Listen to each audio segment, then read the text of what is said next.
What if we are surrounded by reflections but never by real faces? Think for a moment, how many of the people you know truly show who they are, and how many simply offer a carefully crafted reflection of what they would like others to see? We live in a time where exposure has become instinctive, almost obligatory. Every gesture, every word, every trace of our body seems to exist no longer as a spontaneous expression of life, but as raw material for a continuous spectacle.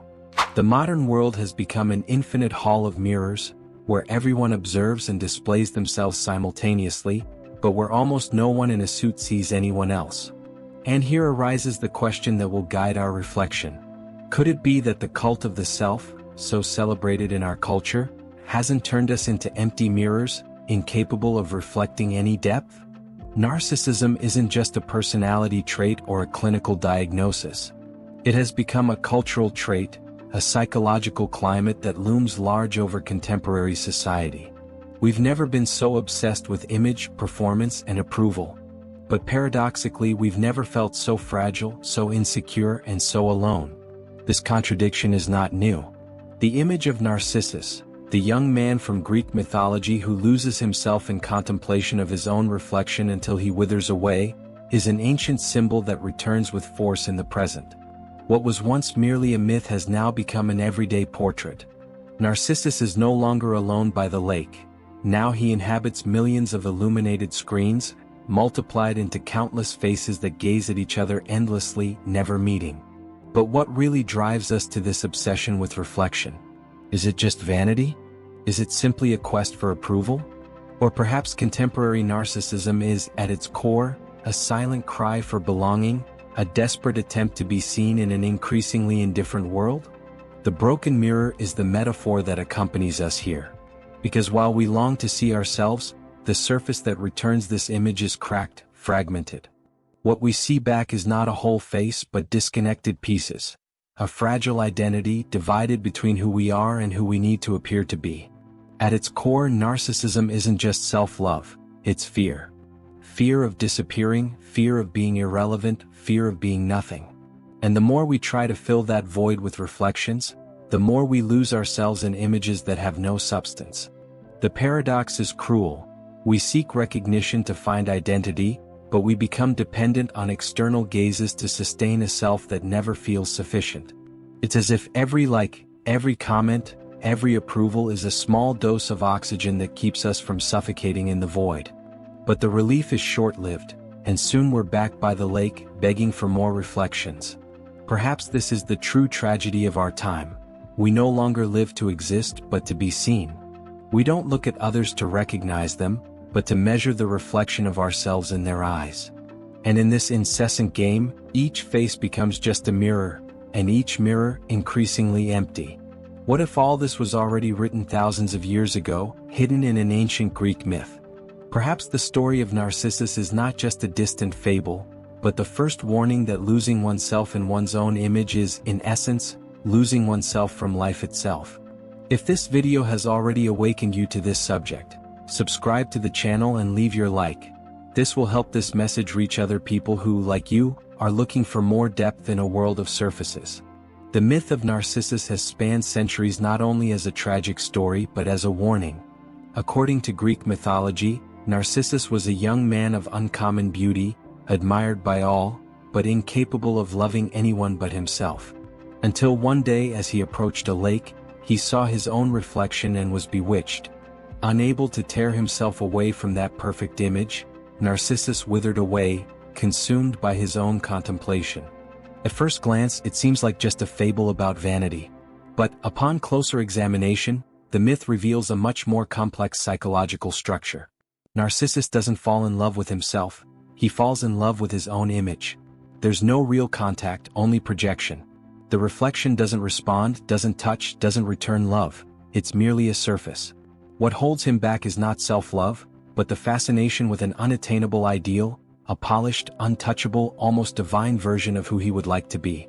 And here's the subtlety. The myth isn't about excessive self-love, but about a lack of it. Narcissus can't truly love himself because he's trapped in the illusion of a self that doesn't exist outside of the water. It's a passion for the unattainable, and therefore a condemnation. Carl Jung saw in this story a portrait of the danger-off person, that social mask we wear to interact with the world. The persona is necessary. Without it, we can't adapt, communicate, or exist in community. But when we confuse ourselves with the mask, when we begin to believe we are only what we project, we lose touch with the totality of our psyche. We become fixated on a single side of the pond, unable to dive into the depths that inhabit us. This image trapping doesn't just happen in the mind. It shapes entire societies. Christopher Lasch, in The Culture of Narcissism, already described how, in the 20th century, modern life began to revolve around appearance, visibility, and performance. What was once the individual drama of Narcissus became a collective characteristic, amplified by social structures and the logic of consumption. In mythology, Narcissus kneels before the water. In the modern world, the lake has been replaced by screens. Every selfie, every story, every calculated gesture in front of the camera is a return to that ancient scene. We are all leaning over our reflection, waiting for it to return to us not who we are, but who we wish to believe we are. But there's a crucial difference. In the myth, Narcissus stands alone before the lake. Today we're not alone, we're surrounded by multitudes making the same gesture simultaneously. Millions kneel before their reflections, silently competing for the brightest reflection. This silent crowd is the hallmark of our time. We live in a chorus of images that don't sing, they just echo. And perhaps it's this echo that makes us so tired. Because looking at a reflection isn't an encounter, it's isolation. It's a delicate prison shrouded in beauty, but a prison nonetheless. Ultimately, the myth of Narcissus tells us not only of the danger of loving one's own image, but of the risk of becoming one with it. The reflection is static, immobile, without history. We, on the other hand, are made of movement, contradiction, wound, desire. When we reduce the self to the mirror, we deny the complexity that constitutes us. The most disturbing thing is realizing how perfectly this ancient tragedy fits into our contemporary life. Narcissus is no longer just a distant figure from mythology. He has become the silent shadow that accompanies us in every photo, every public display, every anxious glance seeking approval. And this is precisely where the paradox arises. We live in the age of the I, but we have never been so disconnected from ourselves. What we call identity has become spectacle. What we call intimacy has become performance. We are all facing the lake, and the lake is now in our hands. But how did we get to this point, where myth becomes everyday reality? To understand this, we need to cross from philosophy to psychology and observe how, in our culture, the self has ceased to be an experience and has become a showcase, a permanent spectacle designed to be seen. The story of Narcissus provides the seed, but it was the modern world that cultivated this myth until it became a social landscape. If before, the reflection was merely a fleeting instant on the surface of the water, today it has become permanent, immortalized in carefully edited images, videos, and profiles. The reflection has taken center stage, and we, inevitably, become actors. Christopher Lasch, The Culture of Narcissism, already in the 1970s denounced the rise of a society where identity is constructed as performance. He realized that, in a world focused on consumption, marketing, and public image, people began to organize their lives as if they were shop windows. And this has intensified to such an extent that today, in the digital age, we can barely distinguish real life from staged action. Zygmunt Bauman, in turn, described our condition as liquid modernity, a time when nothing remains solid, everything slips through our fingers. Relationships, work, values, even our very sense of who we are. In this constant flux, the only anchor we have seems to be our image. But an image is not a root, it is a reflection. It does not sustain, it merely dazzles. We live, then, in a culture where this ceased to be an inner experience and became outdoor show. What should be lived becomes displayed. What should be felt becomes content. What should be intimate is transformed into public narrative. The subject is no longer just a subject. It is also a character of itself. And like good characters, we rehearse lines, correct angles, and edit silences. Spontaneity is sacrificed in the name of readability, aesthetics, and what works for the eyes of others. Even vulnerability, which should be a space for genuine encounter, is often staged as an engagement strategy. We cry for the camera, but only to the point where our crying earns applause. This theatricalization of the self doesn't just happen on social media. It's everywhere. In the workplace, where authenticity must give way to an impeccable professional persona. In emotional relationships, where we often fall more in love with the projected image than with the other person's reality. Even in spirituality, which in some cases is reduced to just another showcase of virtue. The show goes on. And we become, simultaneously, actors and audience members. We observe our own lives with the detachment of someone editing a scene. This has a profound psychological effect. We are always outside ourselves, always evaluating, judging, polishing. Instead of living, we watch our own existence, as if the meaning of life were less about being and more about seeming. But herein lies the paradox. The more we transform ourselves into a spectacle, the more we feel the weight of emptiness. Because there is no depth on a stage. The stage is made for display, not for inhabitation. And when we transform the self into a stage, we lose touch with that which cannot be displayed, but only experienced. Silence, contradiction, authentic fragility. Cultural narcissism, therefore, is not just an excess of self-image. It is the replacement of inner life with a staged life. It is the confusion between being and appearing, between feeling and displaying, between existing and performing. And the most disturbing thing is that this performance is constantly fueled by the gaze of others. Just as the myth of Narcissus depends on the surface of the lake, our performance depends on the invisible audience watching us. We live for the eyes we never see, for the approval that is never enough. Maybe that's why we're exhausted. Because sustaining a character takes work, and sustaining an empty one is devastating. The price of the mask is the oblivion of the face. And when everything becomes a stage, the world around us inevitably becomes a mirror as well. We no longer interact with people but with reflections. We seek not connections but confirmation. Every encounter becomes a scene, every relationship a performance, and in the end it all comes down to mirror play. If the self has become a spectacle, the world around us has become a stage. We live like actors who don't know when the scene ends, because there is no longer a backstage. Everything is shown, everything is projected, everything is consumed as an image. Work, leisure, relationships, and even spirituality pass through the filter of performance. In the professional environment, it's no longer enough to perform a job well. You need to appear productive, enthusiastic, and indispensable. On corporate social media, we celebrate achievements like those collecting visibility trophies. Our resume, which used to be a list of experiences, is now also a digital stage where we showcase our competence. In consumption, the object is no longer just an object. We buy clothes, cars, and appliances not just for their use but for what they reflect about us. Every consumer choice is a silent narrative that says, "Look, this is me." The act of buying has become an act of display. Even spirituality, which should be a space for retreat, has been colonized by the logic of performance. We meditate to show that we meditate. We read to show that we read. We remain silent so that silence can be seen. The very search for depth, when hijacked by spectacle, becomes superficial. What unites all these aspects is the look of the other, we lives surrounded by invisible eyes that follow us constantly. Even when we're alone, we think about how what we do could be shown, recorded, shared. Our consciousness is divided. One part lives, the other narrates. And here comes the cruel paradox. The more we strive to be seen, the less we feel seen. Because the gaze that observes us is not intimate, not profound. It captures only the mask, never the face. It is a gaze of an audience, not of encounter. In relationships, this effect becomes even more evident. Intimacy weakens when every gesture is evaluated as a scene. Instead of seeking connection, we seek approval. We talk to impress, not to reveal ourselves.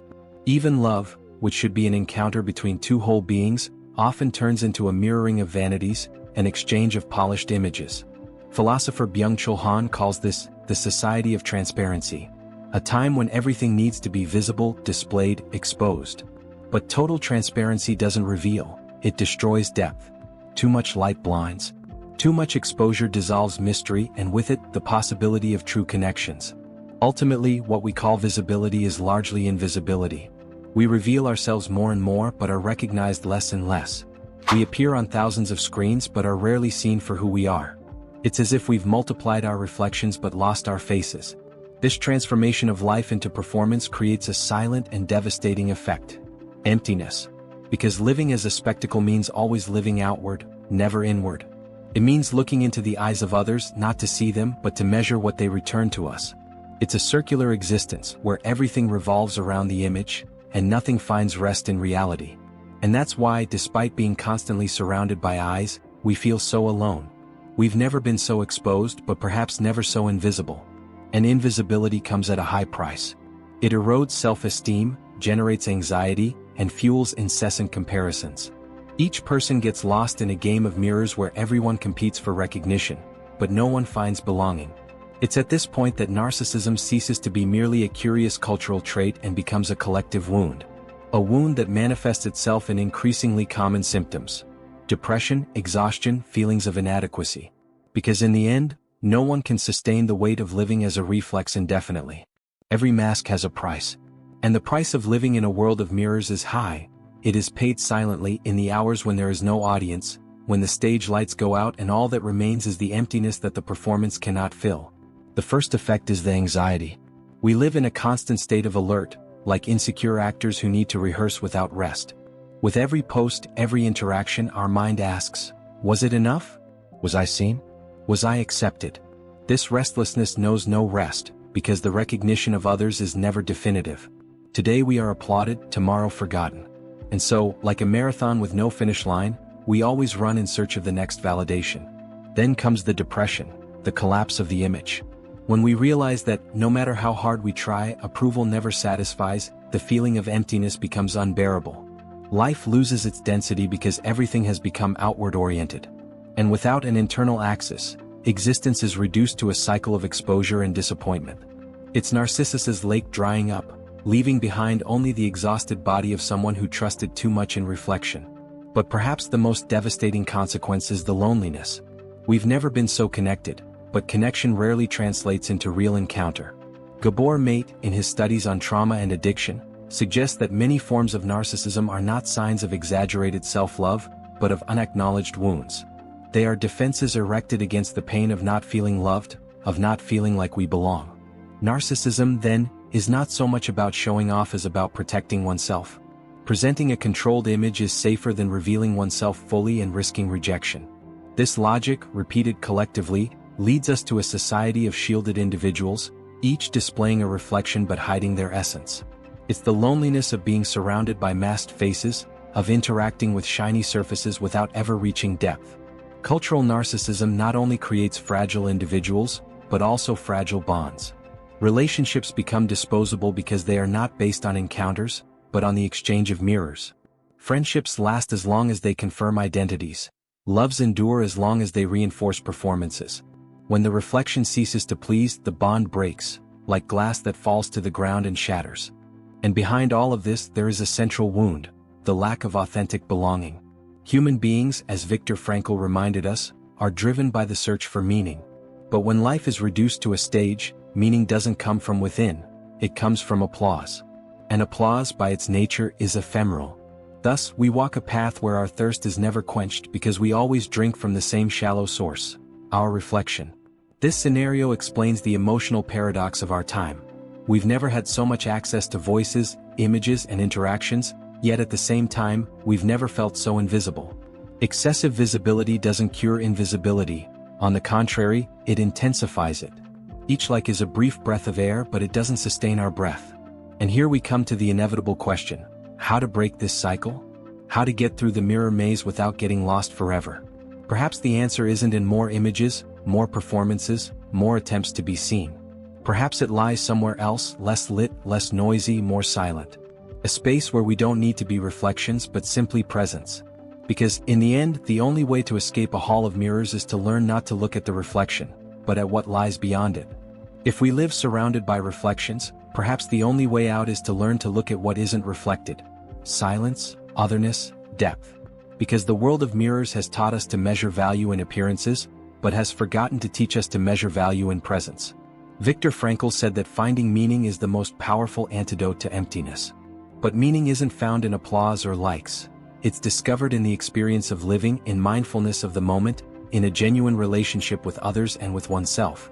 It's in the gaze of another that we recognize ourselves, but a gaze that sees us, not just mirrors us. Silence then becomes a territory of freedom. It is in silence that we can rediscover ourselves, perceive the fissures of our persona, and touch the core that is not made of images but of existence. It is in silence that we stop comparing ourselves, competing, and performing. It is in silence that consciousness discovers that being is not about making oneself seen, but simply existing.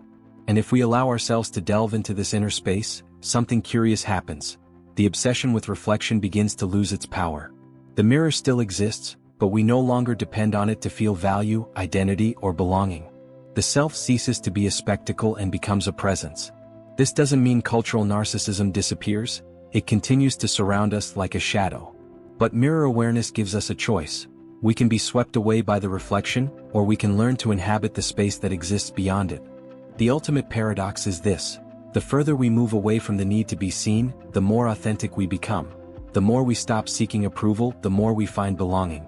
And paradoxically, by freeing ourselves from the reflection, we begin to see others better, and, perhaps for the first time, ourselves. So, if this reflection has touched you so far, perhaps it's time for a break. Observe yourself without judging yourself. Breathe. And realize, life doesn't reside in the mirror, but in the invisible space it cannot reproduce. What if true freedom is not in being seen but in learning to see? Not just looking at reflections but seeing faces, presences, stories, silences. Not just to be noticed but simply to be. If this reflection touched you in any way, if you feel like you need more time to reflect on what makes us human, subscribe to the channel. And if this video touched you, let me know in the comments. Because, in the end, we are only just beginning to unravel the contradictions that make us human.